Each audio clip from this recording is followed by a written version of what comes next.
Hey everybody, it's Dick here in the dead of winter in rural New York.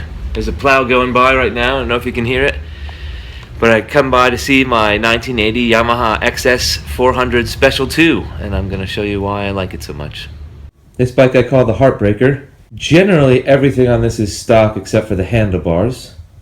It was lovingly restored by my friend Shakedown after recovering from some heart surgery, which is why we call it the Heartbreaker.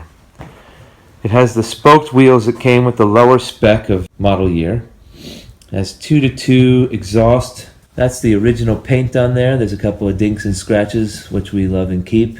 It's got the boxed air filter. This hasn't been changed over to a cone air filter. I mentioned in another video about changing these old 400s to the cone filter. They don't necessarily like them. It's got that ugly king-queen seat, which is comfortable as hell. Shakedown did remove the grab rail that everyone seems to remove out of this that goes around that lunchbox light there.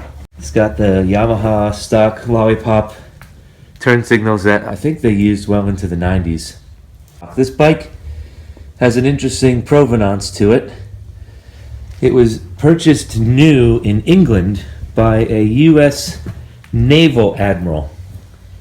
When he was stationed in the UK, he rode this bike. When he retired, he moved back to Albany, New York, where he brought the bike and parked it in his garden for it to die and rust, but he loved it because he didn't want to let it go. He passed away.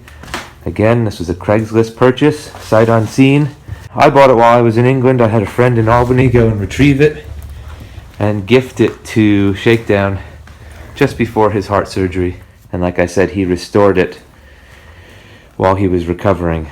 He brought the bike back to life as he was coming back to life himself, and he's done an excellent job. I took this on a tour a couple years ago, packed it up with gear, and it did not miss a beat. It's an amazing bike. There's a video on my YouTube channel of the beginning of that tour where I sat on my balls the whole way, but it wasn't the bike's fault.